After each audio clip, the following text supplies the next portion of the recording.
Hello, everybody, and welcome to Truth Proof. Thursday night soon comes round again. How are you, Les?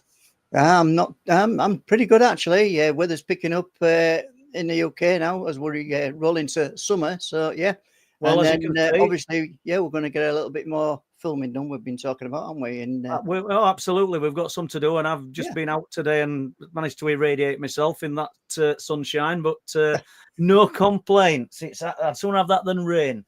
So certainly. Looking great, and I can see that the chat's building up again already. So Thanks for the support, guys. And we've got a great guest tonight, so I'm looking forward to speaking to Debbi Dachinger. And wonderful, and a little bit different for us because, we talk about UFO landings, we talk about the darker side of ufology at times, and I think there's a lot of positives with what Debbie's going to talk about, and I'm looking forward to hearing what she's going to share with us. So we'll be jumping into that shortly. And let's have a look who we've got in the chat. See, Ian Lynn is there. Good to see you, Ian. Tonya Morrison, Liam, Joanne, Mrs. Linney will probably be there. Mia Girl, Steve Collins, Zeno, Mike the Disabled Welshman, Studio 211 Production, Stargazer, Tonya Morrison, New Forest Explorer, and it goes on and on. Laura Botel, my daughter. Good to see you, Laura. And let's have a look. Scarlet, Moondog. And I say it every week because we're off up to 100 people in here. Al Durham every week. And I just want to keep saying, I'll have to stop now, and it keeps going on. Patrick Daniel, Denise Fox, Purple Pipkin. Let's stop. And let's bring on our guest. Thanks to Lee Roscoe coming on as moderator tonight. And I haven't seen Alison, but I'm sure she'll be in later on, who does the moderating. So, yeah, we're all good. So, without further ado then, Paul, I guess we'll bring Debbie on. Hello, Debbie. Hi, everyone that you just announced and didn't have time to announce, and Les and Paul. No, you're welcome to be with you.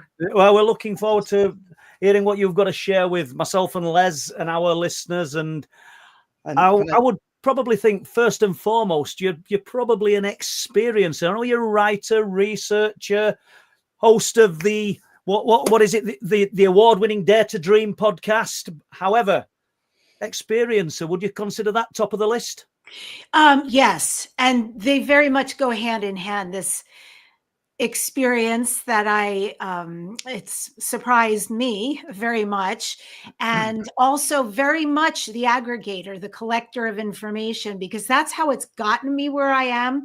But what I love about the conversation we're going to have, and the kind you have anyway on your podcast, is that this is not a one and done subject. The more you find out, the more there is, and the more deep you go. I'm not a believer in just anything. I'm actually a skeptic. But when I find something and it's very clear that there's truth there, there's smoke and fire there, I keep following it, and more gets revealed in this UFO extraterrestrial field. That's wonderful. And I don't know about Les, but it's going to be so interesting, because are you going to take us back to earlier years, or did this start? Well, I know where it started, or primarily it started, but were the experiences early on in life? Maybe, but I have no idea. I shut a lot of things down when I was young. Okay. I had no context when I was young. I had no way of dealing with things. I did when I was in my late teens, very early, through mid-20s. I did have a lot of out-of-body experiences, but they were terrifying to me. So I didn't understand why I was locked out of my body, but I could see it. I didn't understand what I was supposed to do with wherever I was. Sometimes I couldn't see my body and things happened. I had things happen with lions often, and they really scared me. And here's what's kind of interesting, and why I say maybe I had experiences very young, I don't know. But I've come to learn, since I've done my galactic lineage and history, that one of the dominant species that I have been in many other concurrent or other lifetimes is Lyran, the lion beings. And so it's very interesting that these lions kept visiting me, but at the time, my perception of a lion was scary. And so I shut all that down. I was very powerful and mindful about, I'll never do this again. I'll never have this happen again. I did it with dead people. I did it with all these things that happen. But as far as my conscious experiences, they definitely started well into my adulthood, because I was always very spiritual, but I had definite separations and judgments about certain things. And one of them was UFOs and extraterrestrials. And I had very reputable people in my life who would talk about this. And I would think, oh, I mean, really, are you kidding? I thought they were crazy. They'd send me like Pleiadian videos and things. And I'm like, oh. But like, these are reputable people. But even so, you're still thinking they're cuckoo. I thought everybody was cuckoo. I thought the subject was scary, because to me, it was only about abductions and things like that. So I completely shut that off and went on with my life. And then I had a very profound spiritual awakening. At the time, it didn't feel like a spiritual awakening. It felt very confusing, but it was definitely a beautiful experience. And that experience led me to where I am and the unfoldment of all of this, who I am in this whole scene of UFOs, ETs, my deep connection to it, and why it's now a passion and why I'm 1,000%, not just a believer, but a knower. Okay. So I think we've got to jump into, unless Leslie's got a question for you. Yeah, no, I'll be back a little bit later on, guys, with some questions. Yeah. Okay. I think we've got to jump into where these experiences started then for you. And I think, are we talking about ayahuasca? I believe, are we? Yeah. Yeah. Yeah. It's a very interesting part of my experience. But yes, I was doing it for growing, for healing. And at one point I went out of the country and I was doing it 4 nights back to back. And beautiful things happened every night. A lot of trauma was healed. I would see sacred geometry, unbelievable information about past life and planets and things. It was an amazing experience this particular week that I spent out of country. And I had something happen every single night, starting with the very first night. An energy that was absolutely sovereign and divine, very God, goddess-like, came to me and said, Debbie, you are a healer, you are a shaman, and you are a priestess. Now, I knew that I was spiritual, and I knew that I could sing, and I knew that I had certain gifts around media, but these other words did not define me, to me. They were my friends. I had friends who were gifted healers and things. And shaman? I knew what it took to become a real shaman. So this all felt very heady and out of context. And I did what anybody would do when the divine comes and says beautiful things to them. I argued and said, no, like, I don't understand that. So it was a very feminine divine energy, started to work with me while I was on the plant medicine. And she showed me aspects of myself. And at that time, she was showing me the potency in my hands to heal. And she was showing me different aspects. And before I left, she insisted that I get a blessing from the shamans, that I was a shaman. So a shaman's blessing. And again, I argued for 20 minutes. I got the blessing. It was just all very uncomfortable and embarrassing to me. I came back. I was confused. I was back in the United States. And a friend of mine said, why don't we do some past life regressions and see what's going on? He's a very gifted timeline person, practitioner. And so we did these sessions, and I saw immediately that I had been a Native American male. It was a beautiful lifetime. I could describe it still in detail. And the second session we had, I was a priestess, and I was Mayan, and I was living in a temple. I was a leader of my people. And I was over 7 feet tall, extremely skinny. And I was very enamored with this aspect of me. And I had many questions for her. She was quite different than anybody I'd ever met on this planet. So you were able to converse with the other you? Oh, yeah. Yep. I'm sorry for cutting you. Yeah. It's like like there's a movie going on, And I was able to step into that movie in real time and be in that movie with that being in the temple. Everything was quite real. So it was powerful sessions. And before I left, because I had never seen anybody create like she created. And I wanted to ask her questions, but I had a lot of assumptions. And she said to me, shaking her head to all my assumptions, "I'm not from here." And she raised a finger and she telepathically said, "I'm from another galaxy." And I came out and I thought, wow, there are aspects of me that are galactic species. There are lifetimes I've had on other planets as other beings. All this stuff that I judged is true. And so I didn't know what to do with the shamanism piece or the healer piece or the ET piece now. And the only thing I knew to do was to dig, to start doing research. So I started enrolling in courses and classes and certifications, literally for the information. And I did get certified over the many years. But what happened is I changed massively. And just this last piece, because it is very interesting, as I'm completing some of the certifications,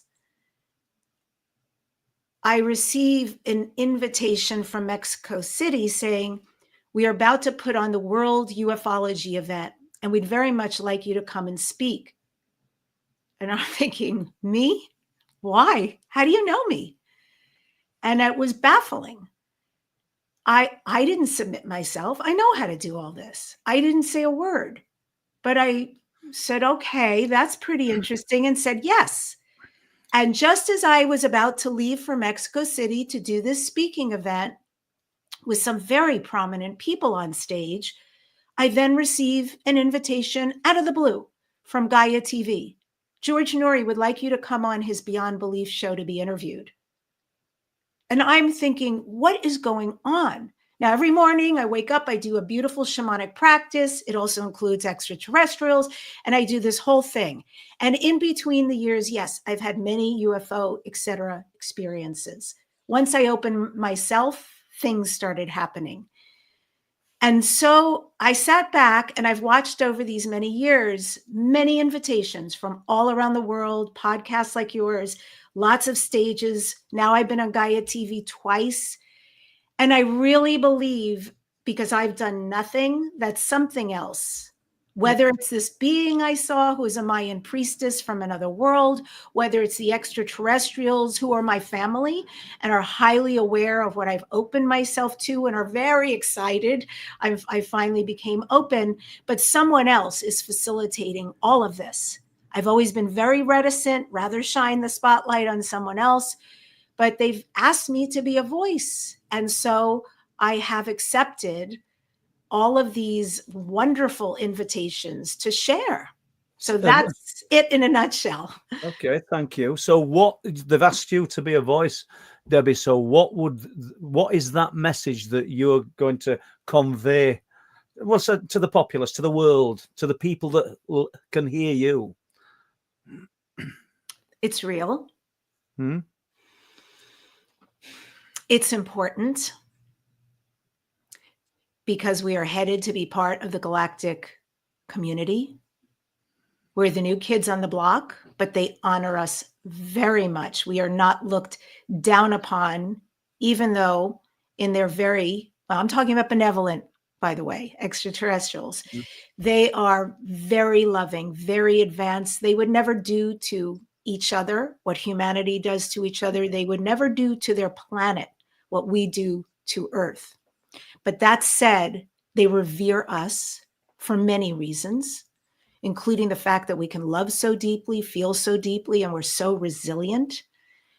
And they have been excited for us to join them. Mostly why we haven't is the government, although they're tiring of the government and their lack of disclosure. And why it's important is, and where this all comes together, is that it's important for us to get it together somewhat. We don't have to be perfect, but to have respect for the planet Earth, to have respect for each other, to start having some healing and harmony. And the way to get there is actually very ancient indigenous techniques.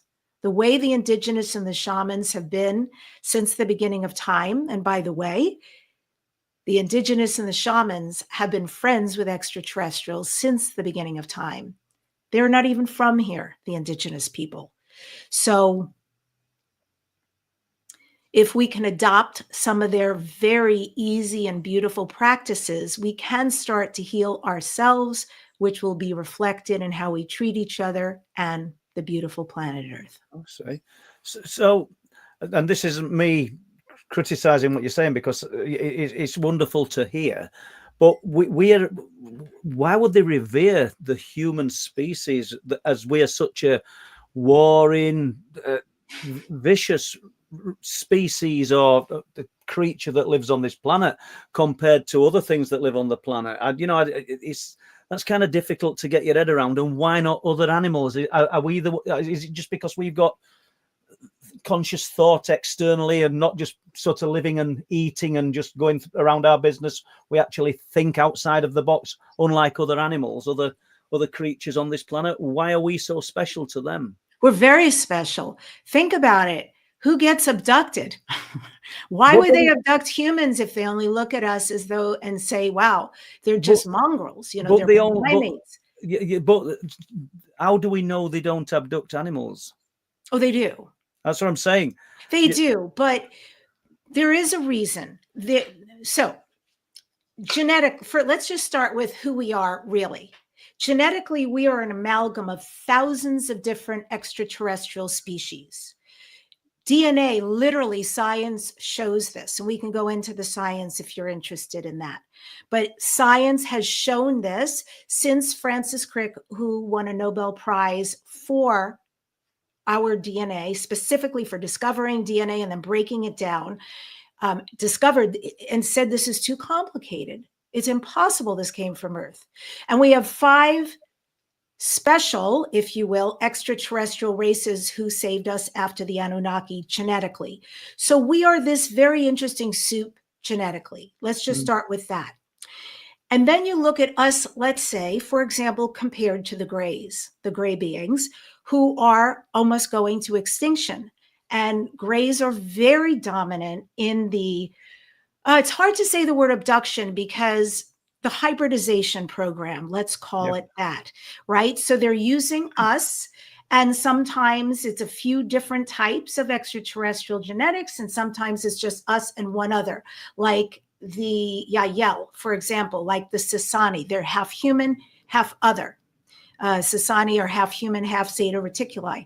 So saying that, it is because the Greys, and this is just an example, but the Greys thought it very clever if they would take emotions out of them. And so over many, many, many years, they genetically mastered emotions out, thinking they just got in the way of life. But what happened is they stopped living long. They stopped being able to produce babies. And so they are dying off. And that is why for a period of time, not so much anymore, but for a period of time, the hybridization program was huge so that they could also start creating new babies to keep their species going. So we have emotions. They don't. Now, we also have a lot of PTSD on this planet because we have lived through 3 major cataclysms, catastrophes, flood, fire. There's been things that have wiped out the entire Earth and almost all the people. And we also have PTSD from being in Lemuria and from being in Atlantis. And so we don't respond very well to each other, but we also agreed to come here and really learn the very dense 3D lessons that we're hopefully learning. Hopefully people are working on themselves, and instead of pointing fingers out there, looking at their own shadow and taking some ownership for whatever's going on in their life. And listen, I go through this too. When I look out at the world, I have moments I'm like, especially frankly with this subject, and when I find out things about the deep state, when I find out things about corporate greed, and it's, to me, so shocking, the cabal, that any human being would treat other human beings like this for gain. I don't get it. Mm. However, then I remember, why did I come here? I came here to shine the light. And so I must keep that up. That's my job. The rest, I have to believe that the light will win. I can't get sucked into that deep negativity. Absolutely. And these questions aren't meant to be putting the light down. I'm just, I know that people will be thinking these things and asking these things. And I think it's great that we've got somebody sat here who's so positive. You know, but where do the Greys fit into this then? These beings, if they fit into it at all? I've written a book there, Night People, about my own experiences. There was nothing good that happened in childhood for me. So where do these beings, these entities fit into? The polar opposite of what you're talking about, basically, I think. There's many different kinds of Greys, right? And even different colors. They're not all gray. Some of them are blue. So there's many different types and species. And I would say it's very much like humans, right? There's some humans you look at and go, wow, that is a wonderful person. And there's some humans you look at and go, not so much. So their species is just as expansive and has as much duality as we do, and as much duality as the reptilians do. Reptilians are not just bad. There's many species who are wonderful. Anyway, so I hope I answered that question, because I know I can go so deep. There's so much around all of these subjects. You did, Debbie, but you're talking about all these species, and I'm not saying that you're wrong, but where's the knowledge come to have got this in-depth knowledge about all these other species? You've had these experiences with the ayahuasca, and I think it's absolutely amazing. I've got to admit, I think that substance, what did you call it? The nature's medicine. That was a great way of great way of wording it. I think that's absolutely an amazing substance. And there's so many positive reports from people who've experimented with that, the spirit molecule, and it takes you to that absolutely beautiful, incredible realm. And so I'm really upbeat about that. But there's also the other side of it, this darker side that's I suppose it's good and evil. It's light and dark, and we've got that running through it. And another question jumping about here, but you also said they'd like us to join this bigger universe, this galactic universe. I don't know what the words you used was. Community. The community, but the governments are kind of stopping that. But is this our lifetime, your lifetime, Debbie, my lifetime? Everybody, I hope it's my lifetime. Oh my gosh. But it's a blink. It's a blink. So why didn't they do it before? Why would the governments? Why not do it before then? Or were we just not ready? I mean, I'm answering for a faction I don't believe in. I'm answering for a people in an institution that I think are crazy. But I will say that just let's talk facts. I mean, ever since Truman and I should make this clear. So I'm speaking about the United States, specifically in presidents. So Presidents Truman and Eisenhower, they have been aware of extraterrestrials. They've been in contact with extraterrestrials. And that said, the deep state started then. And that means those who are opposed to the government letting the people know what's going on. Deep state meaning those who are actually controlling what's going on. They have come up with everything. Those are balloons. Those are all sorts of things. That was a weather pattern, right? To convince people to ghost us, basically, from the truth. But at this point, here's what's beautiful. From my understanding, because I interview a lot of people who channel extraterrestrials, and these are very well-known, reputable people. And I understand, because a pattern starts being formed with all this information from folks who don't even know they're all talking to me. And what I'm hearing over and over again is that they have very lovingly said to the government, okay, you said if we gave you this advanced technology, you are going to start to disseminate this information to the people and stop lying to them. You've really not done your part. But we want you to know we're not going to wait anymore, and that there's going to be some unprecedented things happening anytime. Now, it's a timeline thing, and timelines change, and it depends on us. But I'm hearing things like something unprecedented, 2026, 2027, definitively. And then also within let's see, I have to think of years when I first heard this, because some years have gone by. So within the next 25 years. So I really hope it's in my lifetime. And that is why, exactly why you are seeing more whistleblowers come forward, because they actually have the okay from the government to start dripping this The information to get us prepared. Oh, fabulous. So tell us a little bit about channeling then, Debbie, because I know very little about channeling.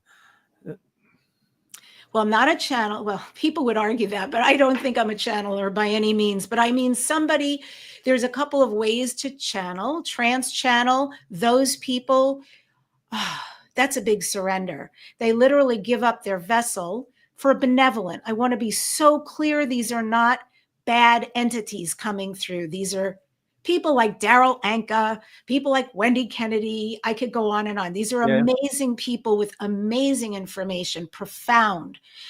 And so some of them are trance channels, so they vacate their body. They actually don't know what's been said, Q&A, the whole thing. And sometimes they like to go back and listen to the recording, so they're edified.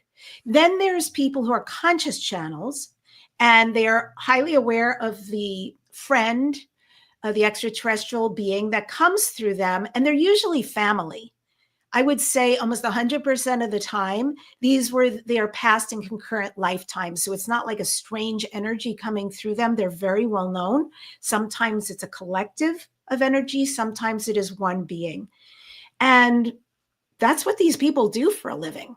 I mean, I just have the good grace of being able to talk to many of them, and sometimes often over the years. So I actually feel like I am even building a relationship with the extraterrestrial that comes through them. But that's the channeling piece. Okay. And do you find that after using the ayahuasca, that have you revisited it, or was it just on those few occasions? I did it probably 25 times, but it's been a long time. And the only times I've done it, because I felt very complete and I let it go. And then it came up again. It's had 3 profound, life-changing experiences out of the 25. The other 25, I healed this, I healed that, whatever. It was okay. All positive, though. All positive. I think so. For me, very, very positive. Yeah. Absolutely. So you talked about you'd had some UFO experiences throughout your life, and is this after this episode, or is that prior to that, the ayahuasca? Oh, it was after. After. Yeah, it was after, and then it wasn't that much after actually the past life regression. Do you think that once you had your mind opened to all these other possibilities, all these other truths, not say possibilities, truths, then that allowed you to see and experience more? Absolutely. Yeah. Because I was so shut down. They could have had a flashlight in front of me and I think I still wouldn't have seen it. But because my heart got open and my curiosity, I'll tell you something, Paul, I was very surprised that anything happened to me, frankly. But it was done, I thought, in a really graceful way, very slow, very interesting. Because I was a scaredy cat. I didn't know what to expect with all of this, but I was willing to put myself like in CE5, Close Encounters of the Fifth Kind, Dr. Stephen Greer, meditation groups. And that's where things started happening. So we'd go out to Joshua Tree, which is the desert here in California. We'd go out in the middle of the night, 4 of us, and sit at the foot of the mountains because we knew there was a lot of activity. And we do this whole CE5 evening of meditations. And I was like, oh, well, nothing happened. And we get in the truck to go home. It's a long drive, 4 hours. And right on the freeway, driving the truck, boom, spacecraft. And it was just unreal and exciting. I'm yelling at the driver, pull over, pull over. And there were all these trucks at 2 a.m., all these trucks and cars. None of them saw, none of them. I couldn't believe it. So we finally pulled over, taking pictures, videos. The whole thing was like, poof, and it glided to the side, moved. When we got back in the truck, it tracked us and then disappeared. So that was one. I had other experiences. I'd love to hear about the other ones, but I'm just interested. Yeah. And I don't mean you didn't see it because other people didn't see it. Why do you think it is then, Debbie, that because this happens regularly, doesn't it? Yeah. When people have a sighting, have some kind of encounter, and I don't know, a multi-witness encounter, and they see different things, they experience different things. Are these things interacting on a different level with individuals? Apparently. Because exactly as you just said, this happens all the time. It is so strange because there were 4 of us in the truck and we all saw it. We all took pictures. But other vehicles on the road or apparently didn't. Which doesn't mean they didn't. I'm just saying, do you know what I mean? It's. I don't think they did because it was huge, and it's anomalous. I mean, you would want to stop first of all without having an accident, and then get as soon as you could pull over safely, get out of your car and just ingest what you're visually seeing. This is not something we see every day. So no, I believe they absolutely pick and choose who they reveal themselves to. And do you think that was there any message conveyed to you apart from no? It's just, oh my God, this stuff is so real. Oh my God, I was so new at the time that I felt honored, that something was revealed to me. So no messages at that time. Well, for our listeners here and people who will listen to this afterwards, what did this look like? What did this object look like? Oh, it was just big. It was silver. It was a strange shape. So big. That was the thing that really stood out to me, how big it was. And it had lights. When I say they're flashing, they're not like something that you might see that would hurt your eyes, but glowing, maybe I would say glowing lights on them. And it stayed there for quite some time. And what was amazing was no propulsion, nothing, just completely, perfectly still for a long time. And silent, I would imagine. Silent. And silent. So, because our listeners, and I don't know about the guys that you speak to on your live streams or podcasts, they love the accounts. So, have you any more to share with us? So many. Oh my goodness. Okay. Another time, quite in the beginning, I went out with somebody. I don't know if you know who Lisa Royal Holt is. She's a very famous channeler. She channels 3 beings, including Sasha, who's a Pleiadian. She's magnificent. And so she's gotten too big, too well-known. She doesn't do these anymore. But back in the day, she did these very intimate 20, 25 person retreats. And we would go to Arizona to do them. It was an incredible weekend of her channeling all weekend and doing contact work. Again, I'm super new at the time. I know nothing. And I'm with actually a lot of experienced people. So we went out to sacred land, meaning sacred Native American land that she and her group had permission to use. And it was pitch black. It's Arizona desert. There's nothing around. And we're doing this beautiful meditation, channel meditation, and nothing much is happening for me. And then we take a break. I have my cell phone. And if I get bored, I tend to do very creative things just to keep myself occupied. So I thought it would be kind of cool if I took pictures with my cell phone in order to see what's actually out there in the desert. Because again, pitch black, and I knew I couldn't use a flash. And if you use your cell, of course, you hold it very still for however long you need to, and then it lets enough light into the lens to take the picture. Yeah. So the first thing I thought artistically was there was this giant tree, and through the tree, I could see the stars. It was actually very pretty to see, and I didn't even know if I could capture the stars through the branches, but I attempted. And so I took a picture, and I looked back, and I went, oh my God, my finger got in the way. Poof. So I do it again, and every time I'm looking at the camera, I'm baffled. What is this freaking finger doing here? And then I realized, oh, that is not a finger.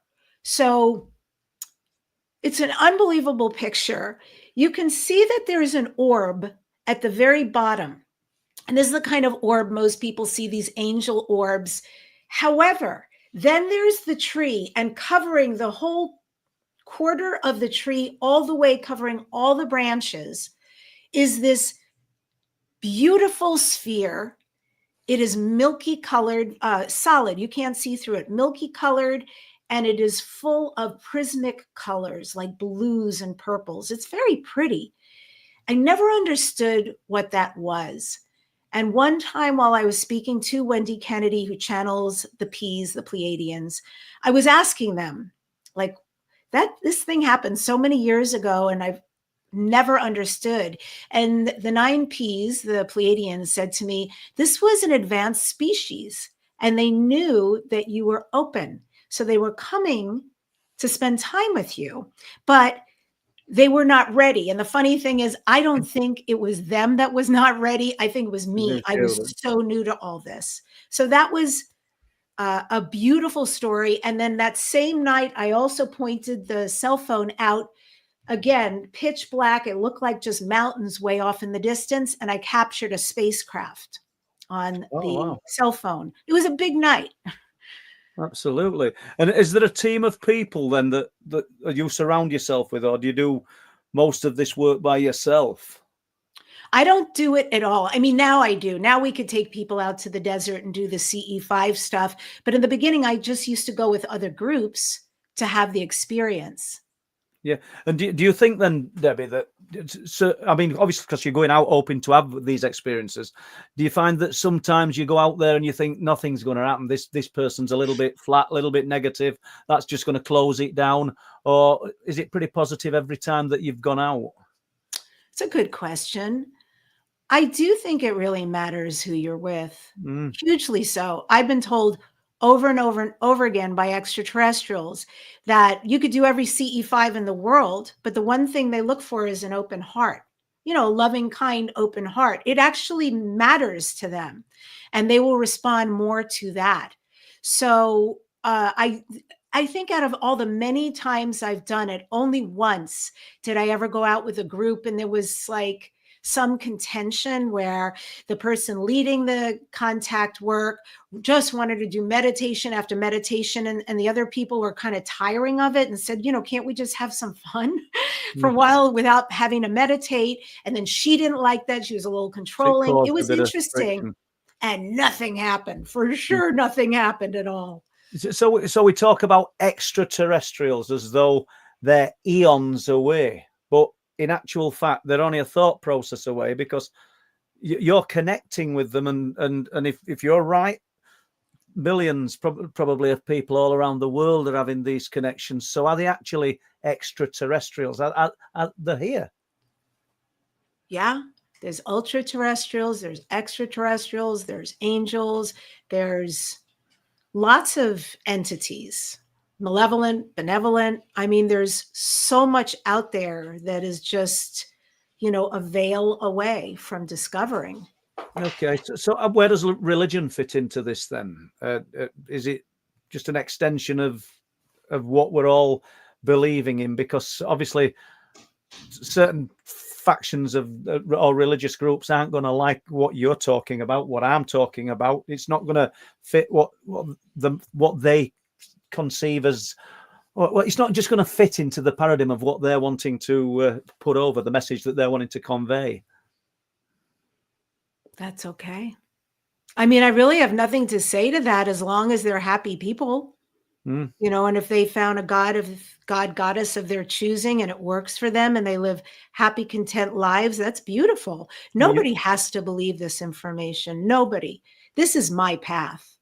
It wasn't even a path I was going down. But it's your path, Debbie. But if I'm right, you're trying to convey a message and not convert people. That would be the wrong word. But you're trying to show them that there's a reality to what you're talking about. So I know what you're saying. If they were happy to believe in X religion or B religion, whatever, that's fine. But surely should we not be trying to convey the message that you're putting across? The message, yes, but not the how. They don't have to believe in extraterrestrials, UFOs, other galaxies, planets. etc. Multidimensionality, all of that. None of that actually matters if you get to the diluted message that we need to heal the planet, we need to heal humanity, and the way to do it is with respect for one another, right? We're not resources. The planet is not a resource. If we can get back to these indigenous practices, I think that's actually what a lot of religion is based on. So there shouldn't be any kind of animosity there.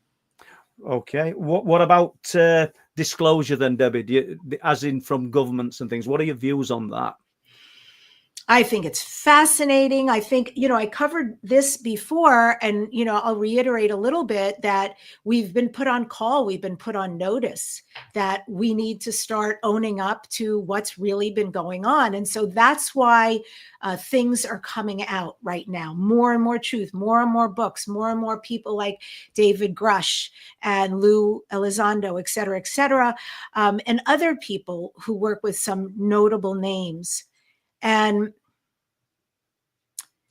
so there's something coming up for me, and I want to address this, but I have to do it in a very, I have to be a little cautious when I share this. Okay. So there is disclosure, and I really do believe that the government in their way is starting to pull back the curtain. It's sad that they look at us like we can't handle the truth, which is a line from a famous movie, but they do treat us like that. But still, it's a slow drip. Nonetheless, the drip is happening. But that said, there are other factions that do intercept, and they do mess with people's lives who are trying to come forward. Yeah. And that's not good. As in trying to distort or bend them onto another path. And kill. Okay. Yeah. And I have to be cautious because there are subjects I'm into, and I'm aware of other people in these subjects that they've had very grave things happen to them because of it. And it's not the government. Let's just say deep state and call it at that. So there's some, and that stuff, that's not for me. Well, I suppose it leads me to ask the question, and it's, I don't know how deep you want to go with this, but have you been warned yourself? Have you ever been or felt threatened? I have not, thank God, but I am aware, highly aware. There's somebody in our circle who's very well known, who's experiencing it right now, and it's very serious because this person did some work with someone from the military who had the okay from the government to let a lot of information out. And they're both not doing well right now. And so do you think that, okay, then it's uncomfortable for you to talk about. Yeah. So do you think those, will say those perceived threats then, are they coming from an external source or from people, the populace, someone on this planet, the governments of the world? They're not from the government. They're from some of the factions trying to, and also controlling the government. I don't want to talk about names right now. I really don't. And the only other thing I'll say about this, just because it's dark and I'm not about the dark, but I'm aware, I'm very realistic. And these were not perceived threats. They actually did something to these people. But I have been approached by some, let us just say, darker forces, very well-known names that you would know, several times to join them. Yeah.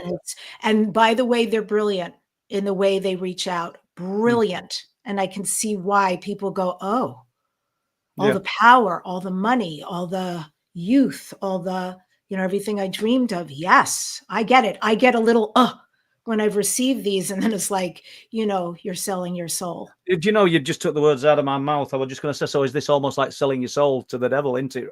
Absolutely. Yeah. And it looks really enticing. And then it's like, what? Check. No. Well, we know there's no way of knowing this, and you might not want to answer what your thoughts are. Let's assume that somebody did engage in that. Just play with that idea just briefly.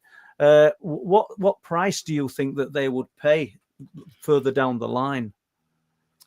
It must be very big, because there are people in this world who make their living not extracting, but like there are a type of people who do a therapy for people who have been in cults, for people who have been in the Illuminati, for people who have been in the Cabal. They literally help these people to heal. It must be very significant. Yeah, absolutely. So the cults, and no cult in particular, but we've seen them over the years, decade after decade, and they come with messages for mankind. I don't know. We're going to get some kind of visitation. It's going to be all positive. The negative side, it's going to be the end of the world, and they don't come to fruition. What do you, any views on what's behind that? Because we seem to like we're being tricked.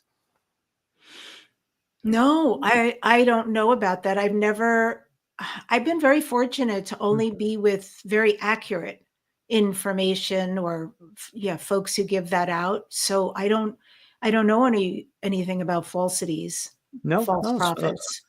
So are the extraterrestrials, the unknown others, are they walking amongst us then, do you think? Oh yeah, absolutely. Yeah. Some of them are us. I've had clients who are hybrids. Honestly, I have clients who are hybrids. I was told in advance of a woman who's an Arcturian hybrid that I was going to meet for the first time on Zoom many years ago. And the person said, oh, she was trying to bring me in to do some work with this person. And, I was like, okay, that's pretty interesting. And I met this person and I was like, she is not from Earth. That is all I know. And if she is, maybe some. It was so obvious, the way she looks, the way she acts, the way she responded and spoke. Fascinating. She actually became a client for a long time. I have a dear friend. Again, you can look at her. There's something about the eyes, the cheekbones, the whole face. It's just different. And the demeanor, their way of being. I've met many people who are hybrids. So there's that. And let's face it, we are living in an amazing world right now where more and more babies are being born woke. Little babies who are talking about past lives in other galaxies, who are coming with full memory. It's unbelievable. It's no longer just Matthias de Stefano. It is now very prevalent. A lot of the teenagers are very woke. And I am a firm believer that things like autism are not a disability. They are a brilliance that most of humanity does not understand. Most autistic beings work only with telepathy. And often I'm getting chills saying this, but often this world is, it's very hard for them to be in, but they are brilliant. So all of this that we're seeing, it is also a new humanity being born. And yes, definitely there are extraterrestrials walking amongst us. Yeah. So the ones that you, excuse me, the ones that you've come into contact with, do they know? Do they know that they're from somewhere else? 1,000%. And it's a lot of what they do. Mm-hmm. So this is a trick question, because I loaded it up beforehand. But so why aren't they giving you some kind of message from the other side? Oh, they are.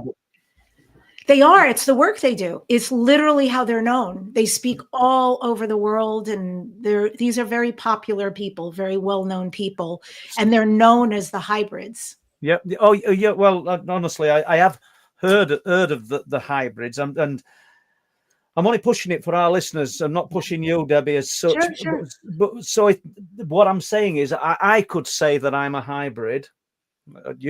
Les could, but what message are they going to impart that's going to convince us? What are they going to tell us about some other star system that we could potentially learn from and think, yeah, they're on the level, that this thing does exist? What they've just told us is real. Or have we got to find that for ourselves?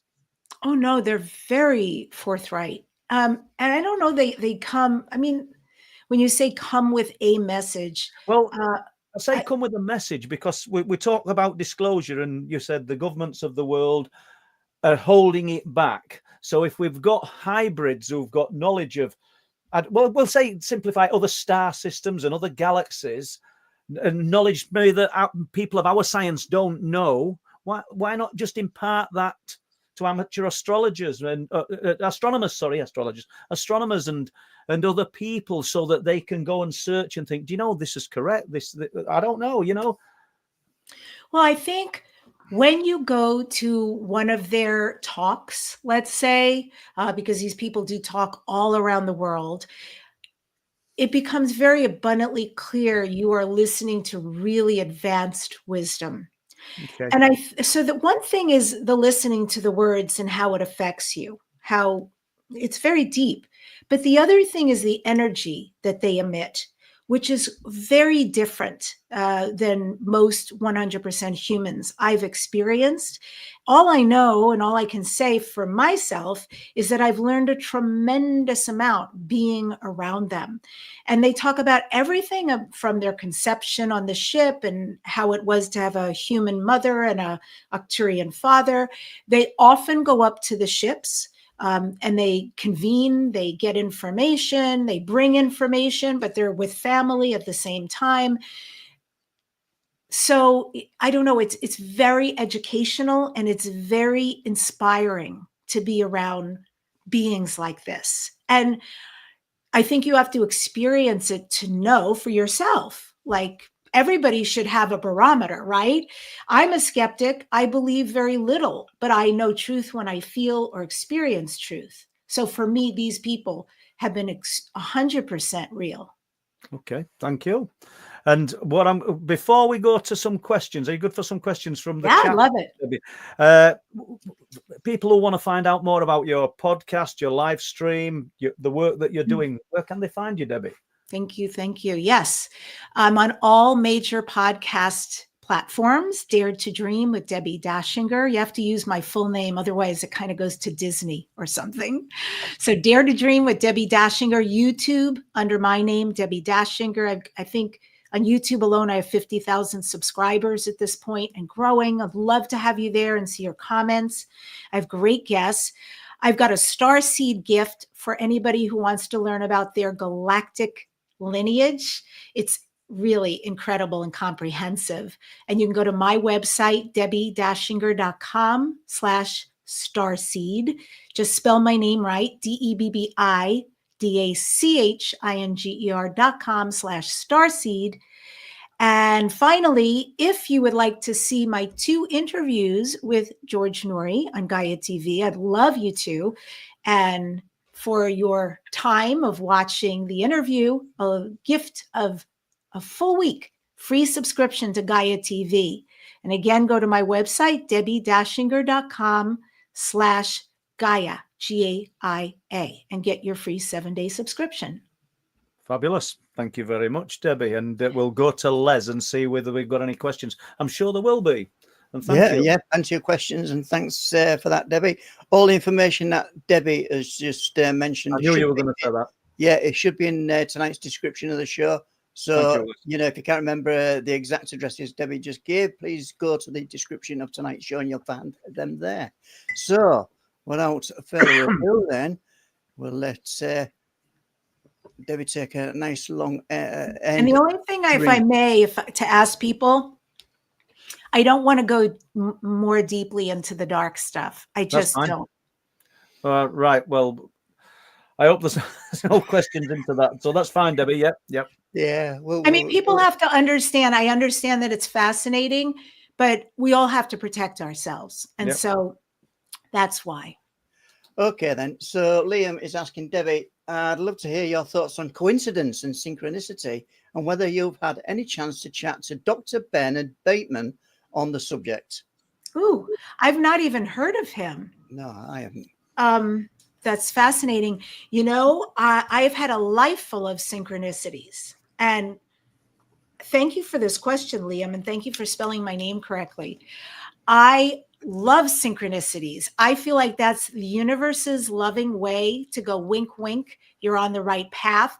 And also, I feel like it's the universe's way of saying, thank you for opening yourself up to this and let me give you more. It's like a 401k plan, right? You invest so much and you keep getting.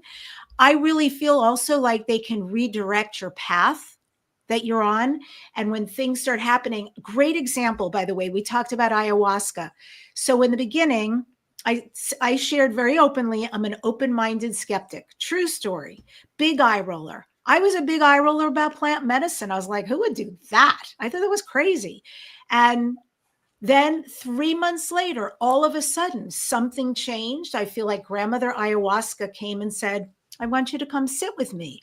I opened myself. I just said, okay, I'll do this. This is really weird, but I'll do this. And the moment I said that, I had unprecedented things start to happen. So I knew I was on the right path.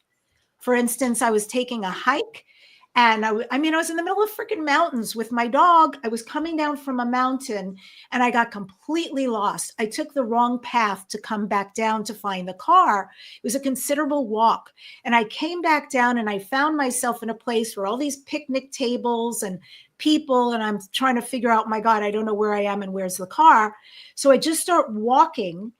And it made no sense. In the middle of this park, there were all these people laying on mats with covers over their eyes. And there was a shaman standing in the middle of them doing a ceremony. And I'm like, this is for me.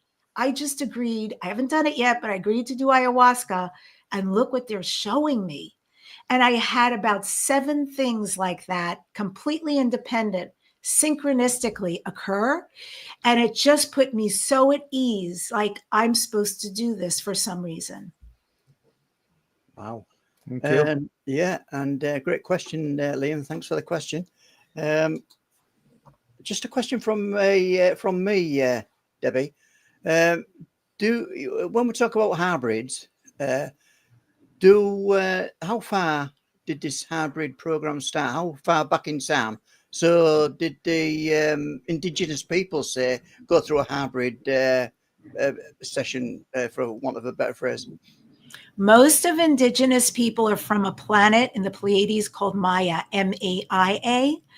And especially with the mysterious disappearance of the lost civilization of the Mayans on this planet, it is because they went back there. So most indigenous people are from this very advanced culture. They are an original people. They hold the original wisdom. And forgive me, what was the rest of your question? Oh, hybrids. Yeah, hybrid program, yeah. We are hybrids. So 450,000 years ago, the Anunnaki came to this planet. And they were revered as gods, but they came here because they had a catastrophe about to happen on their planet. And in order to heal their atmosphere, they needed monatomic gold. And so where were they going to find gold? Earth, in Africa specifically. So they came to mine it and bring it back to their planet. By the way, that was their only mission. But they came here and they didn't want to do the work. And so they looked at humans who were then 12-strand DNA and said, wouldn't it be great if they would do the labor for us? But they can't in their current state. So why don't we dumb down their DNA and make it 2-strand, which they did. And then we did the labor for them. They got their gold. But they were rogue. They were called back to the Anunnakis because they were never supposed to do that. We're a planet of free will, free choice, right? And they took it away from us. But knowing that, we had 5 species come forward, specifically the feline, the reptilian, the avian, the bird people, and the Lyran. And they donated their genetics to us because we had stopped living long, stopped giving birth.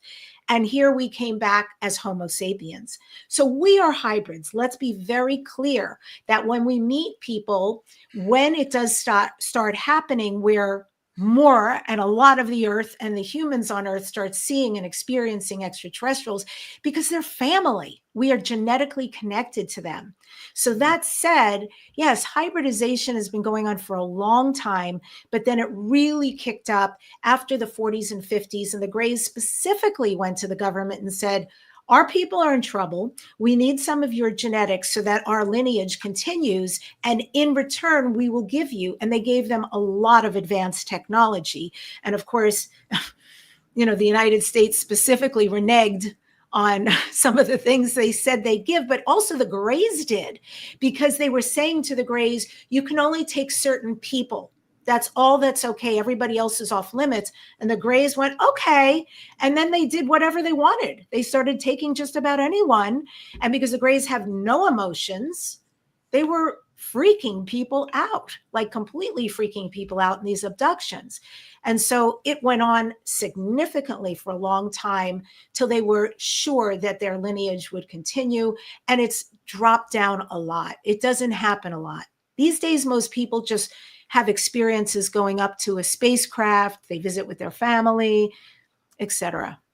Do you know, I would ask the question of anybody, why would they need to ask? Why would they need to make some deal with the government to ask if they've got all this superior wisdom and technology and they can enter a person's home, just dematerialize and be there and then be out of it? Why would they need to have a bargaining? Well, the government's highly aware of everything they've been doing, and it would become war, wouldn't it? That's like us going to another planet. War with what, though, Debbie? Because they're untouchable. Oh, not true. Go on, then. At all. We have something that scares the bejesus out of everybody in the cosmos, and it's called atomic, and it's called nuclear. And that's the only time they interfere. So trust me, we press a button, it doesn't just wipe out this planet. It does a lot of chaos. Yeah, I get that. But I mean, these things have been going on prior to nuclear.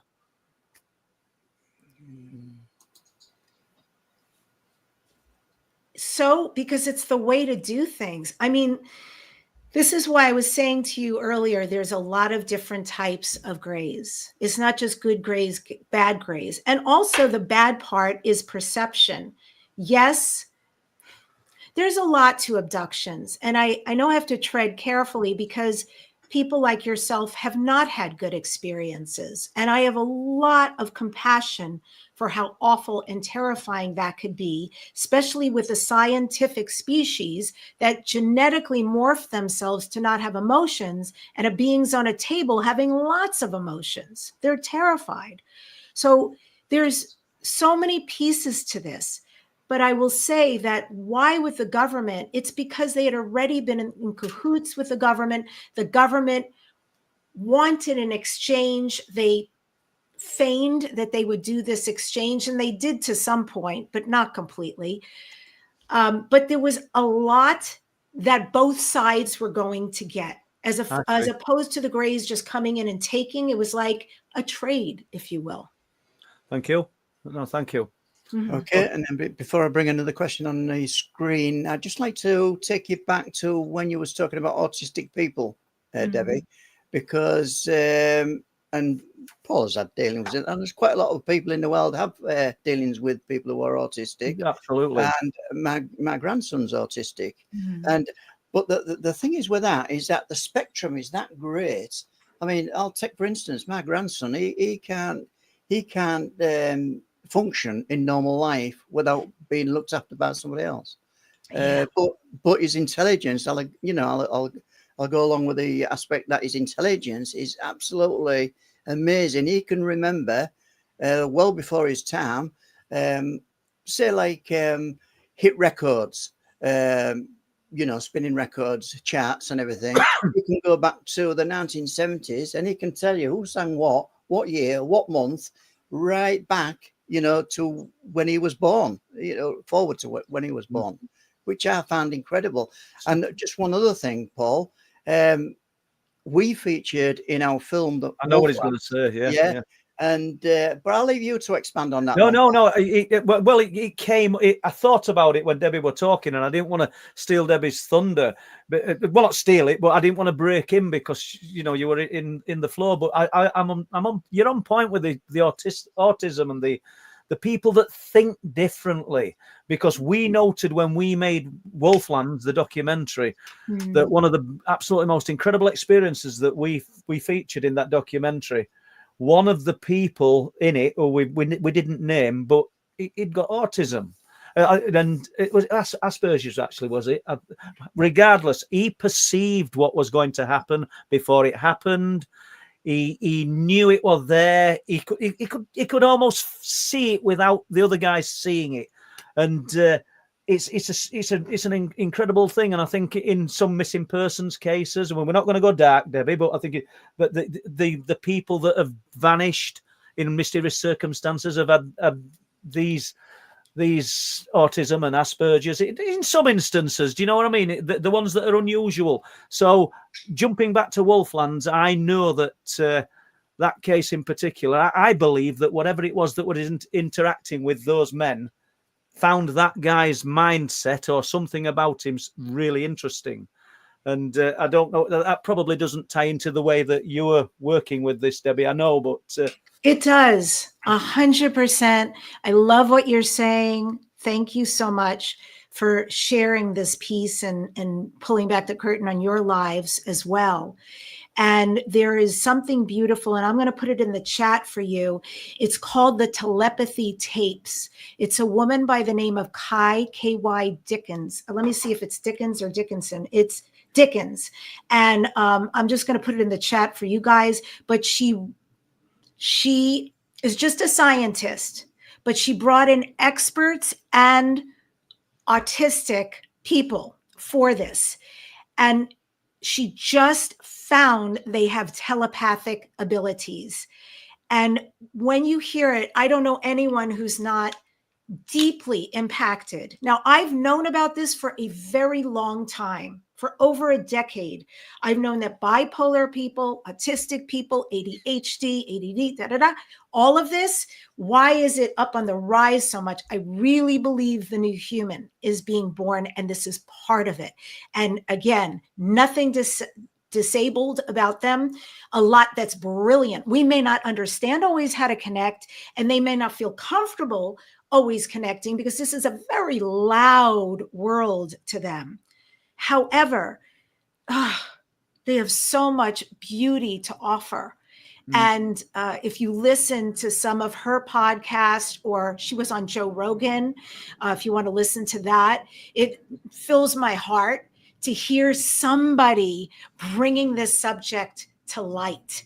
And I bet all these parents out there who are dealing with these beautiful children, or maybe they're autistic beings, you know, adults, finally feel gratified to know there's a voice. Well, there's special people, aren't they? Let's face it.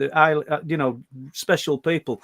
I won't go too deep with this out of respect for the person, but one of the most famous artists in the UK, as in painter, not singer, painter, is a good friend of mine. And all I'll say is he lost his son about 6 years ago. We're good friends, really good friends. We speak a lot. But his son told him that he wasn't from here. Told him that he said, "Now he actually told him he weren't going to live long." He said, "And I've got to go somewhere else." And this man, and I'll just say this man, I'm going to be very careful, that told me that he believed his son was a starseed. And this guy is not just is world-renowned painter. But anyway, that's that. But that's just a little story. I didn't think I'd touch on that today, and that's nobody knows that I'm friends with this guy anyway. So it's not gonna be in a newspaper or anything. So it's just how it is. That's so cool. What an amazing story, and I'm sure because that has to be unimaginable for you to lose a child. Period. But to have had your son say that to you sometime in his lifetime before his passing, I'm not from here, I don't have long. There has to be something that eases that grief, knowing that he had this absolutely. But we'd had telephone conversations, and he claimed that he'd heard things on the phone. I know I'd heard things on the phone. There were all sorts of strange things happening afterwards. It's a really unusual story. I've never spoke to Les about it. I've not spoke to anybody about it, I'll be honest with you. And that's why I'm being so guarded, because, people deserve privacy. And he may listen to this. And if he does, I know that he'll just raise his eyes and smile, because I've not said anything that's going to expose anyone. Yeah, that's beautiful.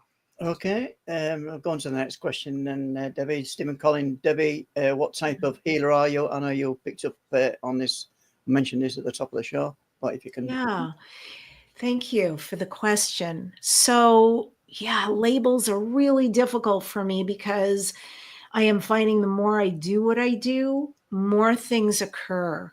I mean, I knew somebody told me about 13 years ago, that was a big awakening when I had a psychic say, "You are clairsentient and claircognizant." And I was like, "What do those words mean?" She said, "Well, I want you to look them up and then call me." And I looked them up and mind blown. It explained my entire life, things I never could explain. And were actually very uncomfortable because I didn't understand how I knew what I knew. I mean, even as a kid, I would be playing at a table with a girlfriend and I'd suddenly look up and say, "The phone's going to ring and it's going to be Nancy." And then I would go back to playing on the table. And what happened? Phone rang. She picked it up. It's Nancy. And she went, "Oh." So there's been a lot of that. So specifically what I do as a healer, I am a shamanic healer. I do programs for groups and I love doing this so much. I have lots of people join, whether I do a 1 day or a 2-hour healing or a 90-minute healing or a 5-week program. So I offer all of that. And I also do private sessions. I think I have a lot of help. And the one thing that we are taught early on as shamanic practitioners is that we don't do the healing. So I always say, anytime I'm starting to work on a group, I am very, very aware after I open sacred space for the group or the individual. I always am aware of, like, really of myself. I'm nothing. I'm a hollow bone, meaning I'm an open vessel for my lineage, my shamanic lineage, to come through me and do the work through me for the group of the people. And what is beautiful about that, there's something I do when I start working on an individual. I do something called tracking. And so I've got a rattle and I'll start doing tracking and I've got a special stone for that. And I ask these archetypes about this person and to get information for this person. And while I do it, I have to write, I have to have something, a writing implement, because I won't remember. And then when I'm done with that particular part, before we go into the healing, I'll go back to the sheet of paper and I'll tell the person, because they usually come about something in particular that they want to change or heal. And I'll start reading what the archetypes have said. Now, mind you, if I got in there, I'd be like, what? What does that mean? I can't do that. I can't try to figure out messages. So I just write exactly what I get. What I know is 100% of the time when I feed back to the person, this archetype has this message for you and this one and this one, people are blown away because it's perfect and it makes so much sense to them. And I have an ability to do many different methods, everything from soul retrievals to going to the upper world or the lower world. And the lower world is beautiful, to introducing people to their spirit animal, to doing animal spirit medicine, and to doing something called an illumination, which is one of the most profound healings. So, and there's everything therein. The other thing that I'm doing right now, we have a back house that's a healing temple. So if you're in Los Angeles, look me up, because we're inviting people over so we can do these intimate community building ceremonies. So we do music, my partner and I, and so it's ceremonial healing and also music. And it's a beautiful way to heal. We've got a fire pit here. So we burn things we no longer want, and we find, I lead people through ways to bring in what it is they're really here to do. Okay, thank you. Okay, I'll move on with the next question from, there's a Scotch Mist. Could you talk more about the lions you mentioned? My brother had years of nightmares about fighting lions which had invaded his house. Oh God, I feel you. Yeah, my lions were always on a driveway. And I had to get past the driveway to get into the house. And it was such a mess. So I want to say a couple of things about that. And this may be true for your brother, but for me, I was a scaredy cat, and there was a lot of stuff, especially when I was younger. This started when I remember I moved out here from New York. And the out-of-body experiences started when I was 18 years old.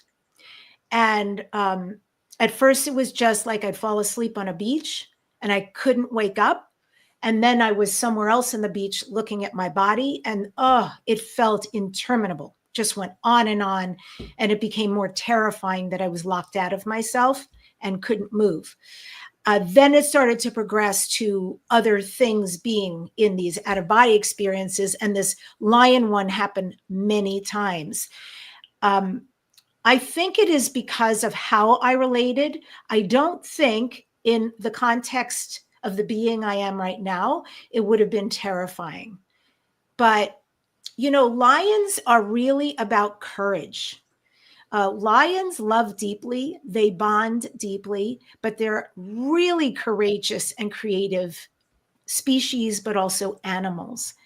And so I think if there's issues, you know, especially you're saying this is a dream, not an out-of-body experience, to look at some of that. Where might your brother need courage? Where might he need to step into himself and start being so afraid of what would happen if he became himself, did his thing, expressed himself, sang his song, all of that?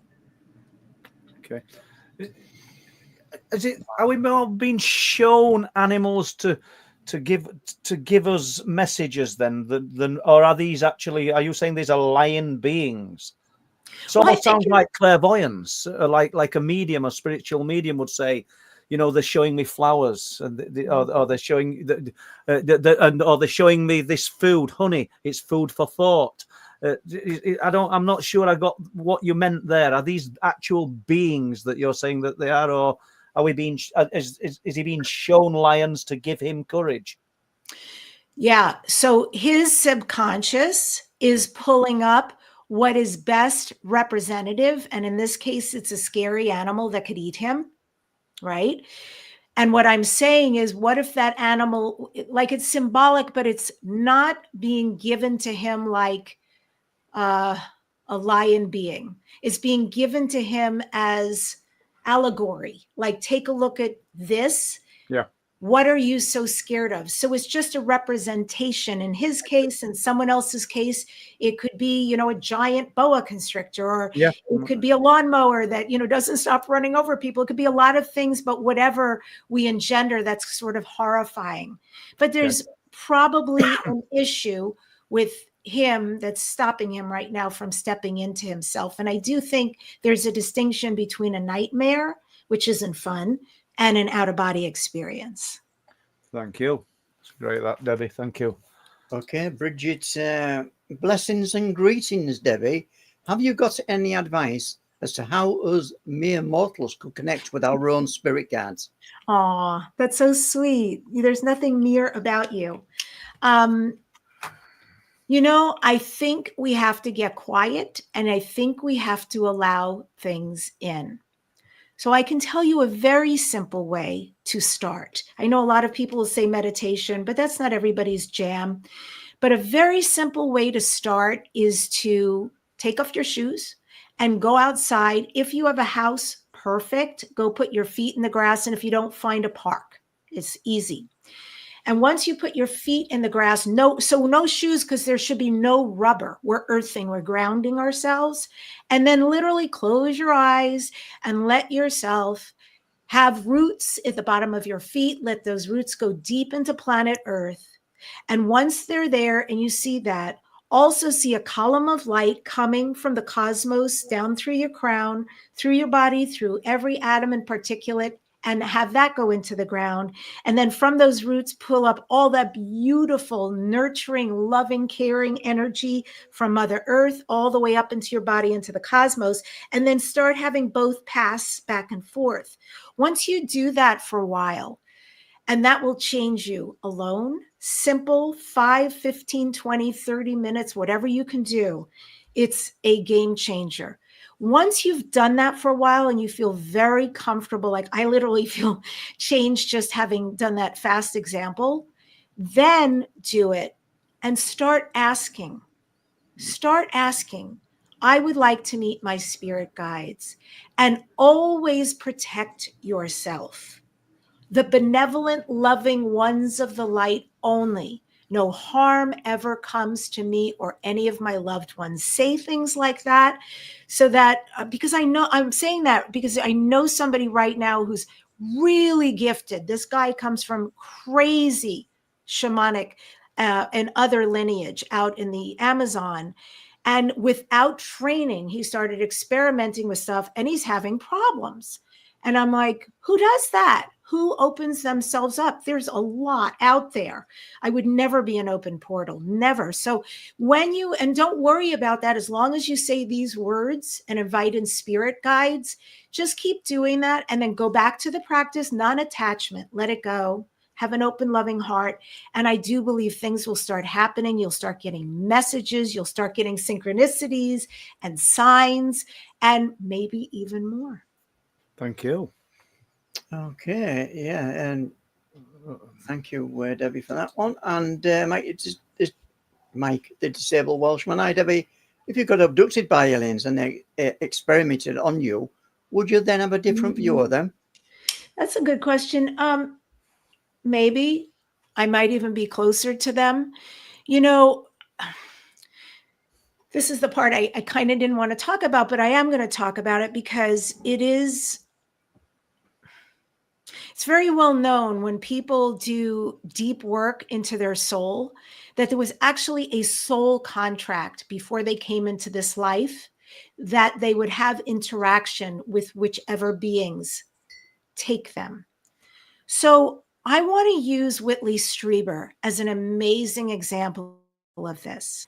When I read Whitley Strieber's books, Communion and so forth, let me tell you, his abductions and what he went through and his PTSD, I wanted nothing to do with it. That sounded mortifying to me.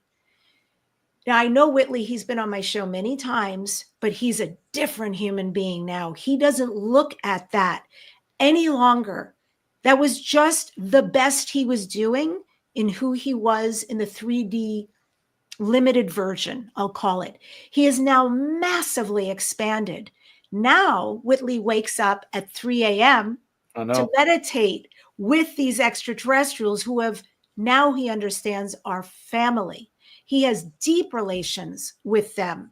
And as many of you might know, his wife died some time ago, although he's still in contact with her on the other side. But this is not a lonely man because he is so much in relations with these same beings that abducted him. And so I look at his arc of healing around this whole subject and now how these beings are for him. Thank you. Thanks for that, Debbie. And this one's a big one from Zeno. If you spell my name right, you get an award. You get well, Zeno loses on this one then. Yeah. Hi, Debbie. What are your opinions on the 2027 event that is apparently coming? Do you think it has anything to do with the looking glass, seeing all timelines converging to the same future, hence the chaos? Ooh, I love this subject so much. So this is what I understand. And so there's two things about this. This is what I understand. The unprecedented event that has been predicted has to do with a knowing, not the timelines, not any chaos. Although I get what you're saying, but it's not chaotic, but it is about we're here and we've always been here. And so there will be something unprecedented that humanity will know. Most of us know, right? But those who don't, hello, it's going to be a big awakening. So there's that piece. Now, it's not going to be the old entertainment stuff like landing on the White House lawn. They don't care about that. And most of them are so advanced that energetically they can't always be here on this very dense planet. So it's probably going to be, look, feel very different than we might think or have been programmed through the media, but something unprecedented regarding extraterrestrials and the knowledge that they're here and the fact that they'll be benevolent will happen. And the second thing I was going to say, I don't know if you guys know who Barbara Hand Clow is. She's a sage. She's an older woman. She has written 15 books. She's very well known. So articulate, so smart. She was just recently on my Dare to Dream show. And one of the many things she is, besides of Cherokee and Mayan lineage, she is also an esteemed astrologer. So she was giving a breakdown on my show. If you guys want to hear it, go to YouTube, Debbi Dachinger, spell my name right, Debbi Dachinger, and check it out, Barbara Hand Clow. And she gives a breakdown of everything that's coming. And funny enough that I'm bringing back to this question we just got, she is talking about the chaos that's coming. And that the next couple of years, like, yeah, there's a lot that's going to be going on. And also astrologically, something unprecedented in June of 2027. And do you think then that the turmoil in the world, which does seem to be ramping up, is part of that chaos? I do. Do you know that this has all been predicted? All of this from all the indigenous cultures since the beginning of time. And now in metaphysical terms, a lot of people in this tribe say, in order for something to be healed, like the shadow side, the dark has to come up for the light to shine on it. So there's a lot of ugliness coming up to be healed. But I'll take it over to the Peruvians high up in the Andes, and they've had a prophecy called the Pachacuti. It's not a myth, it's very true. And the Pachacuti happens every 500 years. Pacha meaning time or earth, but in this case, time, and Kuti, change. So it's a time of change. We're deep in the midst of the Pachacuti, where they said, we are waiting for the time where the North and the South will come together, where the eagle and the condor will fly together, where there'll be the rise of the divine feminine, where there'll be a shaking of the earth so much that there will finally become peace. And so we are very much in the midst of that. And so I say to everybody, just remember who you are and why you're here. Don't buy into that illusion. I get the realism. I get it. I live here too. But I'm just saying, don't let it suck you in. Don't let it win. Okay. And I'm aware of the time because we've only got Debbi for another 5 minutes, guys. But me and Les will stay on for another 20, 25 minutes. But okay, there's Laura Sinclair, my daughter. Hi, Debbi. When you're able to connect with another review from another galaxy, you mentioned how positive everything is. However, does it take a lot of energy from you physically?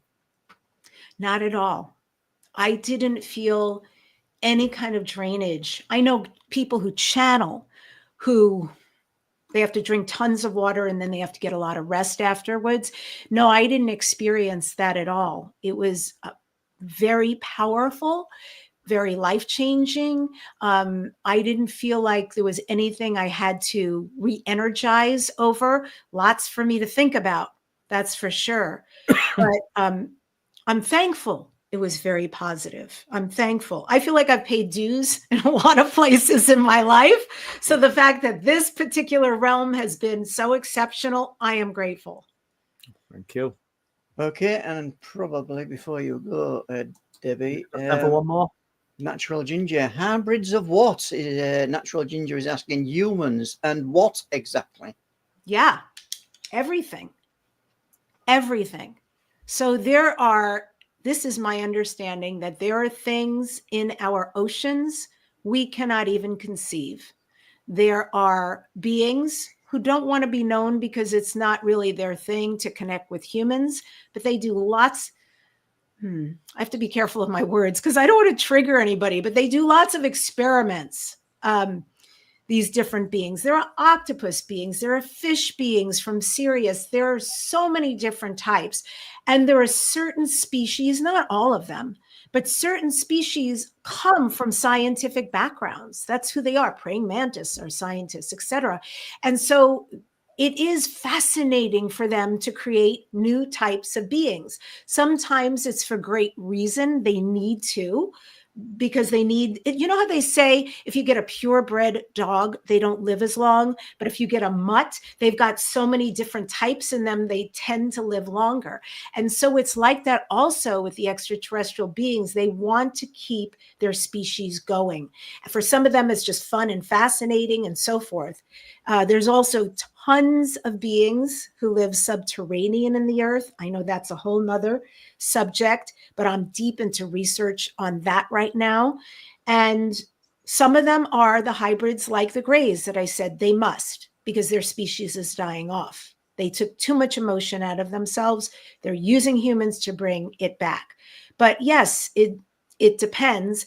But I will say they often create these beings that are so beautiful. I mean, they're so gorgeous how they look. Okay, Well, do you think you've got time to answer this one, Debbie? Because John is saying, hi, Debbie. It's great listening to you. I'm an experiencer and I believe myself to be on the spectrum. I'm currently going through an assessment for it. And there is definitely a connection there. So thank you. That is beautiful. I'm glad you're going through an assessment. Just remember, whatever label you get or don't get. And by the way, just for total transparency, my mother used to want to get me tested when I became like a teenager, because there was a lot of things I couldn't do. Like I never understood right or left. And when I was 15, my mother was so frustrated, right? She was a really bright woman. And she was so frustrated because I couldn't conceive these things. And one day we stopped at a light and we were going to a grocery store. So I knew how to get there. And she said, which way are we going to turn? And so, of course, I went into this whole thing because I couldn't say it. I didn't understand it. And she said, what hand do you write with? She said, that's your right hand. So for the rest of my life, right, left. Thank you, Mom. I could never understand north, south, east, west. Also, geography maps, they're a lot for me. And so I lived with that, just thinking, what the hell, right? What is it with me? Does that mean I have no barometer for life? I didn't understand it. And then I had a woman who does these kind of assessments like John is talking about. And she said, I'm trying to remember what it was that she said, not autistic. It is something on the spectrum. And these things were like, exactly. And I'm sorry, I'm not remember. And there's probably someone out there screaming what it is because they know. But this was huge for me when she said to me, this is a form of dyslexia. Dyslexia. Yeah. Mm-hmm. I was shocked. I used to be a professional actress. I could read scripts. I could read books. I was like, you're kidding. This is a form of dyslexia. So all I can say is, for anybody out there, for this conversation that really resonates, there's a lot of love for you and a lot of recognition, certainly here, of the brilliance that you be. Don't ever let a label limit you. Instead, look at all these amazing things you can do that most of us can't, and live there. Put that out in the world. Excellent. Debbie, thank you for giving us an hour and a half of your time. It's been a pleasure. And I hope everyone in chat's enjoyed. And we'll fill the next 30 minutes in. And from myself, thank you. Thank you, Les and Paul. And if we asked you to come on again, Debbie, would you in the future? No way. Of course I would. I would love to. This has been amazing. Thank you for your questions. You're very, very thoughtful. And thank you for this platform. And I love all the folks you've got. So curious, all these listeners and watchers. I'm grateful for all of you. Right. Okay, thank you. Thank you very much, Debbie. Okay, and, Debbie. We'll see you again soon. Okay. Bye. Bye-bye. Excellent, Les. And that hour and a half flew. So very good. Where are we going to go with this? Were there any questions for Les or Paul Sinclair in there? I'll have to go back to live chat to find that out. Well, not to worry. I mean, we've got just under 30 minutes and we'll stay with you guys if you've got anything. I see Tom Waters looking good tonight. Off to an Oasis concert. After the show, Tom. Enjoy. And Tom's off to listen to a bit of music. And I believe you're coming up. Is it this month, Tom? If you are, just let me know as always. I know that you did ask me for some dates actually, so we shall. So we shall do just that. before we go any further, then we'll just do a little bit of promotion for yourself, Paul. Truth Proof. We'll start with the conference. I think that's coming up in May the 17th. May the 17th, the Awakening. It doesn't seem to be 5 minutes since we talked about this, but yeah, Camilla, Barry Fitzgerald, Nick Kyle, Sarah Kyle, Ian Linford, and Steve Merrer, and myself, and we'll be talking about, I think it'll cover the full spectrum of unexplained phenomena. It won't be just UFOs. We kind of know where we're going with Nick and Sarah, because it's going to be spiritual, and we're going to be looking into the afterlife. I would think. Don't punish me, Nick, if I've got that wrong. I know what Linny's is about, and I'm looking forward to hearing that. Steve Mirror will be good. Barry will be good. And Camilla, I think we're talking about her experiences as well. So a great day for everybody. So that's on the 17th of May. You're coming, Les, aren't you? Yeah. Is there any tickets left, do you know, Paul? Are they all sold out? I spoke to Steve Mirror because I sent him the presentation a few days ago, and I think he said there was 15 tickets left, guys. So, get your name down if you're going to go. And right, Rivington Pike says only 11 tickets left. And he's just tripped me up there as Rivington Pike, because I spoke to Steve Mirror today and he was there when I spoke to him. Yeah. Well, I just wanted to confirm something about the presentation. But that should be a good day. It should be a great day. And the books, we do it every week. It's almost embarrassing doing this, guys. Seriously. So truthproof.uk, buy the paperback versions of the books. As soon as I get an order in, they're posted the next day, unless it's weekend. If you want to buy the DVD, which we do every week, Wolfland, hard copies. Me and Les never thought we'd sell hard copies, but they're still selling. And people seem interested in having them. Truthproof.uk or eBay. And if you're buying books overseas, please use the link on the truthproof.uk website and use the eBay link, because I can send them to global shipping in the UK, and it just cuts down on postage, which is probably no different for you guys, but it is for myself, and it is for me, or myself and Les with a DVD, because to send that to America, we're looking at £12 global shipping. We're not looking at anything like that. So it's basically a matter of cost. Natural Ginger, can I turn up on a day and buy a ticket to get in? Do you know anything I don't know that. And I'll tell you what, I can ask, and Les can remind me, because I shall contact Steve Mirror tomorrow or over the weekend, and I can ask those questions. He might say that there'll be 20 tickets available or 50, but don't quote me on that, because I don't know. So I can ask that question, and we can put that one out there on Sunday. Okay, and Scotch Mist is saying, just aired on David Blider's film about a UFO lifting a moose into the air and abducting it. What do you think about that, Paul? I don't know. Is this David Paulides talking about this, or is it a witness that he's got that's talking about it to him? Do you know what I mean? It'd be interesting to hear a first-hand account of something like that. I suppose it's possible.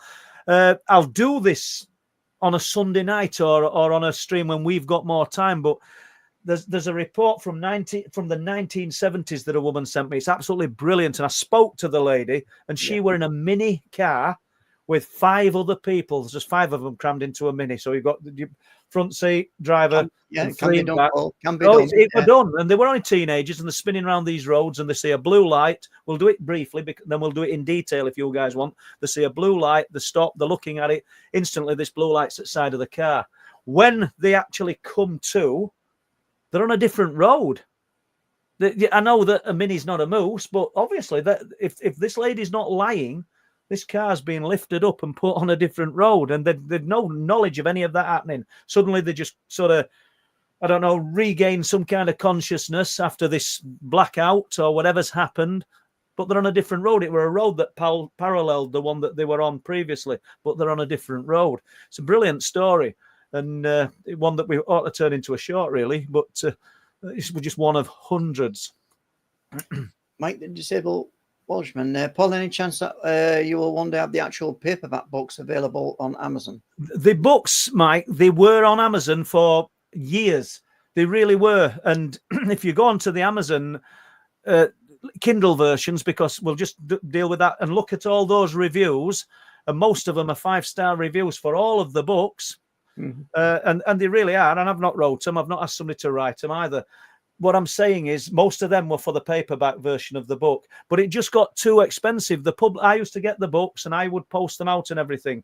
So if anybody in this chat tonight, I'll throw that out to you guys. I'll pay you. If anybody can get them books back on Amazon for me, where Amazon just gets an order and Amazon posts it out, please do it, because I'm useless with things like that.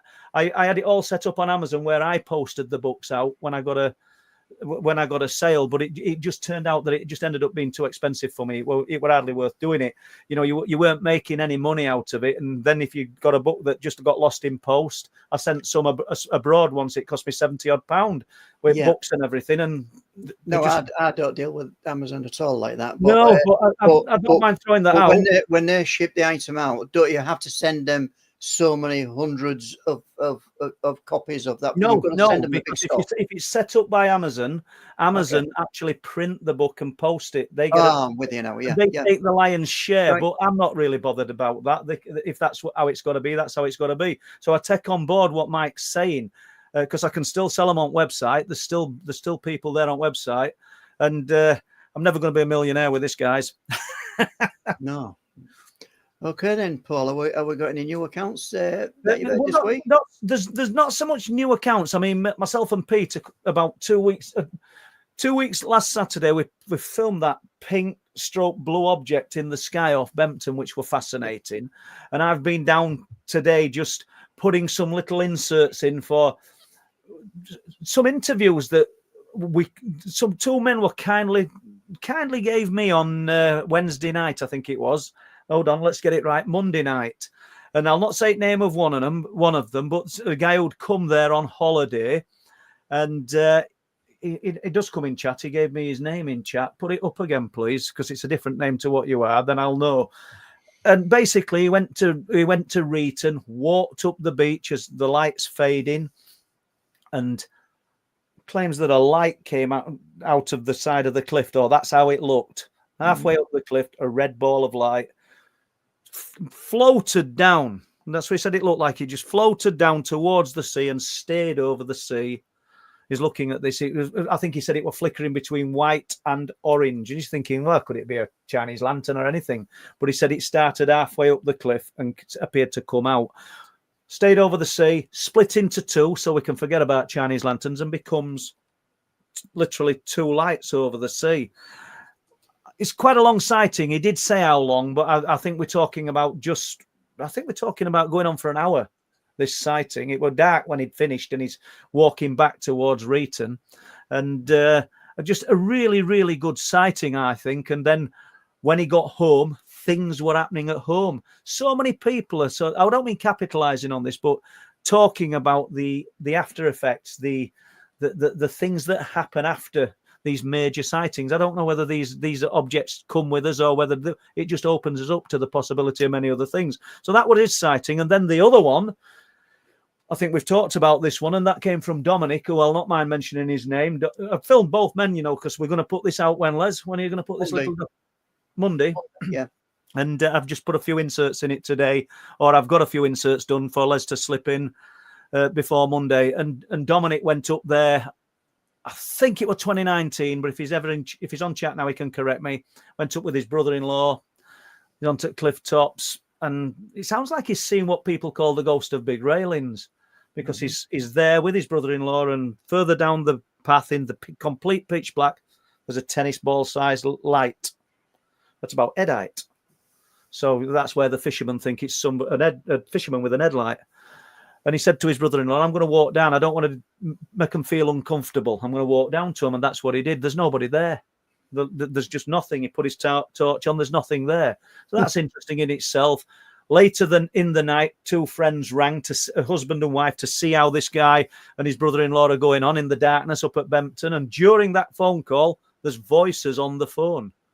What? Robotic voices. Yeah. You remember this one, don't you, Les? Yeah. Yeah.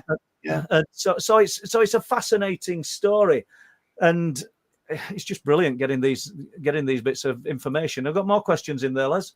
Yeah, sure. Let's have a look. We've got going back to the conference, Natural Ginger. Will the talks be videotaped so we can see them later? I don't know, to be honest with you. Another question that I can ask. So I'm going to ask if there's going to be tickets available on the day.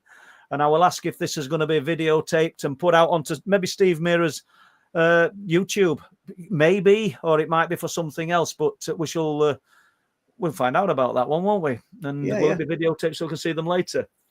Yeah, and I know I'm talking about Hummingbee. Go on. Jack is saying 6 in a mini and see blue light. I would not stop, says Jack.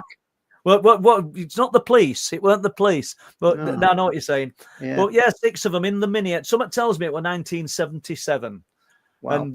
And this young fella, then the oldest of the teenagers, had not long since passed his test. There was 3 crammed in back, and the other one in the passenger seat, and the blue light. Yeah, it's an absolutely brilliant account.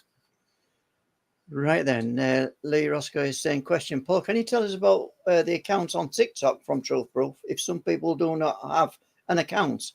Now, I don't know which one he's talking I don't know about. which one it is, Lee. I'll have to go back on that one, yeah. Yeah. I'm sorry about that, mate.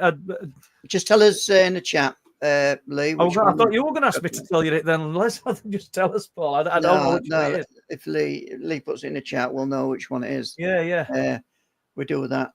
Well, we don't do that a real lot on TikTok, but what we do, and I mean this respectfully, what were your thoughts on the guest?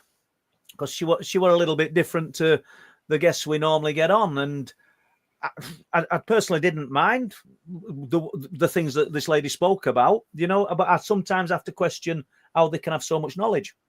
Without being rude, you don't want to say, well, how can you possibly know all of this? But there you go.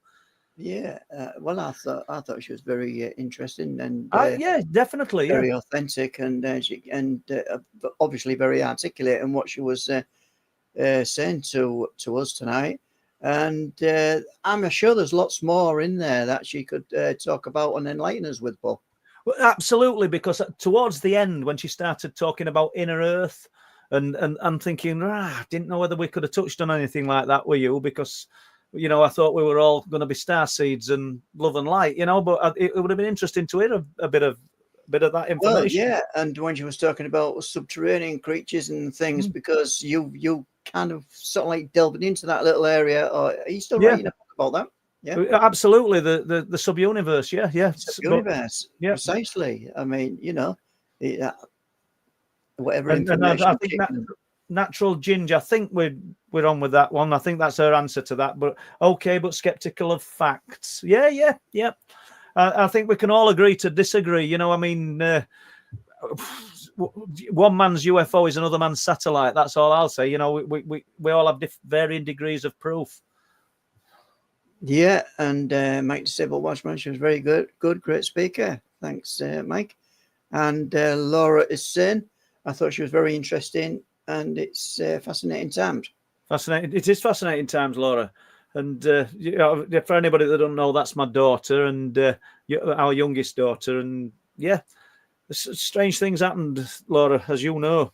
Remember, get Laura on for half an hour one day, and she can share a few of these strange experiences that have happened in this property, because she really could. But there you go. And I'm still no wiser here, Lee. Comments, was it on a YouTube short you mentioned it? Les. Right, Lee, we're going to have to give that one up, and we'll address it on Sunday, because I really don't know. I'm sorry to say, mate. Well, without going to the other computer, you're all right. It's not going to. There were a few things that Debbie talked about that almost sounded like clairvoyance and spiritual mediumship and things. Yeah. And I wonder if we're just looking at it with or addressing these things with different names. I don't know. It's difficult, isn't it? Yeah, I mean, a question came in about the year 2027. I can't remember who asked that question. And everything will be out in the open then. But haven't we had guests on who've been saying there's going to be pretty much big disclosure within this month or next month even? If we were to listen to Steve Bassett, I mean, he thinks things are pretty much imminent. But do you know, I'm not so sure. I'm really not sure. We've been having disclosure. It seems to come up I won't say every decade, but every now and again. Then there's a big gap of nothingness, and then we build up to this big reveal that doesn't happen. And it strikes me, that the governments of the world, the power elites of the world, perhaps they're terrified of you, Les, and people in chat and myself, because these unknown others, these beings, are interacting with Joe Public. They don't seem to discriminate between governments and people in high places. They seem to be imparting information to everyday people. So they might not consider these important people in their own heads. Well, they are important, the governments of the world, let's face it, to us, because they can influence our lives. But the actual intelligence that reside out there, outside of all of this, they might not really consider us of any importance or any of it. It might just be the threat of the weaponization and things. That might be the big threat. Why would they want to impart knowledge to us? Because they ultimately know what that knowledge is going to end up doing. It's going to end up destroying another part of the world at some point, without a doubt. So why would any intelligence, if it's real intelligence, sophisticated intelligence out there in the cosmos, why would it want to impart knowledge to a species like mankind? It wouldn't. Okay, Margaret Webster is saying, not my cup of tea, but interesting. That's good, Margaret. At least you're open to you're open to other views and other opinions, and obviously it's a bit like yourself, Paul. So this is somebody who's looking in on both of you two, right? You've had these experiences that you've wrote about in Night People when you was at home in Denby, right? Denby, was it? Denby, I get it right. And Debbie's saying she's had experiences, with like past lives. She's had these other two past lives. So, there's only yourselves that know, or obviously that's your truth. That's our truth. Yeah. You make a good point, Les. And I don't think I'm any different to her or you or anybody, but my truth is that I can say these things have happened to me, but I'm really not bothered if you don't believe me. Seriously, providing you don't sort of look at me, roll your eyes and just start being insulting, I can accept the fact that you can't bend your head around it because it's never happened to you. Likewise, someone in chat may have had something happen to them, and like I can think to myself, unless I saw and experienced that firsthand, I can't believe it. But I've got enough respect for you to think that there's some semblance of truth here. And other than the people that are pushing it down your throat and saying this is how it is, and this is what's happening. I've spoke to all these people from other civilizations and other worlds. I can't get my head around that one. Yeah, and my approach to all this is I'm kind of like what Debbie says. She says she's a skeptic first. Well, I'm a kind of a skeptic first, but there's no denying that when we made that film Wolfhounds, we was in the middle of the night in them forests listening to these first-hand accounts. Who am I to say these people weren't telling the truth? It were edgy. It were really. I'd do that in an heartbeat. I just love those kind of places. And on one occasion, I took and we're kind of just talking here, but I know everybody's listening. Please join in, with the question. We've got about 8 or 9 minutes left. On one occasion, and I think you'll have heard me say this, I took a police officer in with me, and he interviewed. I told the guys that he were a police officer, and he interviewed them or grilled them, interrogated them all night without them even knowing, really. And that's where we're going with the truth. He came out of it. That's the line that I kind of adopt when I talk about this. And he said, look, if I see this with my own eyes, I'll believe it. But I believe they're telling the truth. And I thought, you couldn't put that better, could you? Do you know what I mean? Yeah. He can't believe any of it unless he sees it with his own eyes. But after speaking to them for a full night, he believes that they're being sincere. Were they hallucinating? Have they done some kind of substance? I don't think they had. And as you say, because of his job, that's his train of thought, and that's the way he gets information from people. Yeah, absolutely. And I think it was a great way and a really polite way to sort of put that message over. And he said it in front of them. He weren't sort of hiding it, and they respected him for it. And I'd respect anybody that said that to me. So, okay, Liam is saying, I think all this stuff gets more and more interesting as the phenomena overlap and interact. I thought Debbie was a brilliant guest. Thanks. Yeah, thanks, Liam. Yeah, absolutely. And it's just like Debbie's not going to be the most brilliant guest for some people, but she's brilliant for you. And just like I love listening to people's accounts, I could just sit here and listen to them all night. Tell us this story, tell us about that, and that's not for some people. Well, yeah, I mean, that comes to the forward Dragonborn's post. Given my path, I would have to disagree with some of what she said. It didn't make sense. Thank you, Dragonborn. And there's a lady with a lot of knowledge. Absolutely. You know, if we, you know, there's certain aspects of this subject and the subject of the unexplained that I would take lots of advice off Dragonborn off. And Margaret is saying, no, yeah, I think you've got to have an open mind about everything. Yes, Margaret, and you know, and I could see where Debbie was coming from as well. Obviously, we needed a little bit more time to have dropped that question in when we were talking about the darker side of it, and she didn't want to go there, and I 100% respect that. But it's almost coincidence, isn't it? We've said this before, that you talk about something and its eyelids flicker, you wake it up. And I can understand, I can respect the fact that she didn't want to talk about it because she didn't want to invite it. She, you know, that there's the potential. And when I use the word coincidence in with those lines, I'm meaning like we talk about things and talk about a long lost friend that we've not seen for years, and suddenly we walk around a corner and he's there. Where does that come from? And I'm not saying coincidence is opening the darker side of things up, but where does that come from? Is it some kind of, I don't know, prior knowledge that we've got that we're not even aware of? We're not even aware of. There's another part of us that's sort of thinking it and living it and knowing it. Yeah. It's hard to say, isn't it? But she didn't want to go there, and I respect that. But my reasoning is, I think she didn't want to go there because she didn't want to invite it. No, that's possibly true. That Paul Natural Ginger is saying, we like all guests, Paul. Keep bringing them on to speak. Thank you, Natural. Yeah, and I've got to give Les credit because it was Les that spoke to Debbie. I don't know, probably a couple of weeks ago, wasn't it, Les? We'd got her on for that day, yeah, probably last month, and then I spoke to her last night before the show, before tonight's show.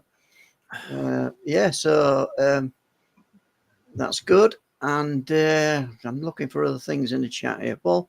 It's okay, mate. We're all right. Right, then Stephen Collin is saying, I think Debbie was saying a lot that had been said before by other researchers, but that's just my opinion. Just your opinion, yeah. Well, it's very difficult, Steve. Do you know what I mean? But to say anything that's new, let's face it, and that's I include myself in that. That's why I sometimes get a little bit annoyed when I do say something that's maybe not been said before. We all use the same words. Everybody's got the same words, haven't we? The English language that we use. It's the way you put them together that makes them interesting. So if you say something and then you hear somebody else saying it, it kind of pees you off. That's why when I started writing the new book, I call it the sub-universe, the submerged universe, because we're looking at UFOs beneath the sea and things. And I wanted to get that word out there because I know sooner or later people are going to be saying it and saying, I've come up with this word, the sub-universe. You know, I've heard people stand on stage at conferences and talk about, I call them the ILFs, the intelligent life forms. No, you don't, mate, because I was calling them that in 2002 for my first website. And there's my little rant again, innit? But, you know, it's just how it is. Yeah, you're on one there, Paul. And no, I think it's very interesting. Yeah.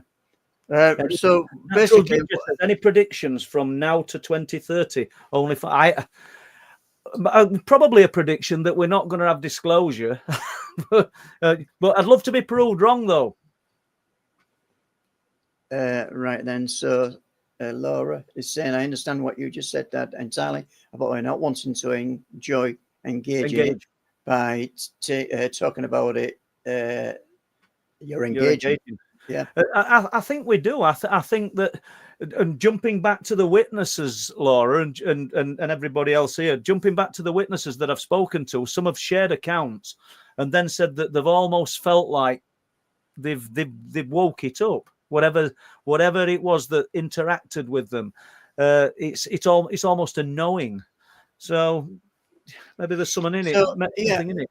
Yeah, I mean, Debbie talked about spirit guards, and do you think, Paul? I never got the chance to ask her this. Do you think Spirit guides are guardian angels. Are they one and the same? Yeah, but perhaps they are. Perhaps they are. And why do they always have to be American Indians or Native American Indians or somebody from Amazon? I always wonder that. Why can't there be somebody who worked down pit? Why have they got to?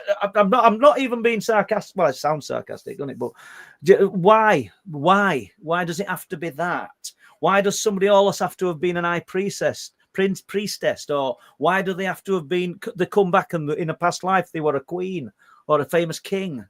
Why can't they have just been Joe Bloggs from down the road who planted potatoes? I just find that, I don't know.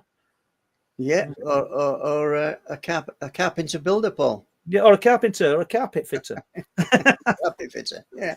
Right then. Right. Oh, Dragonborn is just answering my question that I posed to you, Paul. No, Les, they're not the same at all. Angels and spirit guides. Thank you, Dragonborn. And I'd like to know what people think the difference is. Then, really, is in my next question. Well, Dragonborn will tell us on Sunday. Yeah. I am sure what is the difference between angels and spirit guides, and I might have an answer for you guys on Sunday, because I might have a conversation with Dragonborn and I will get her views on this. Oh, great. Well, on that note, then I think we are done, Paul, for tonight's show. Right. Thank you very much, guys. Thanks for staying with it, and thank you, Les. Thank you, Laura, Dragonborn, Zeno, everybody in chat. Been great. Thank you. Been great support as always, isn't it, Paul? And absolutely. Yeah. So enjoy your Easter weekend, guys, and we'll see you. We'll be back on Sunday, won't we? Are we going to have a go Sunday? Yeah, we'll do it Sunday. We'll give it a go on Sunday. I'll see you later. Bye. Bye-bye.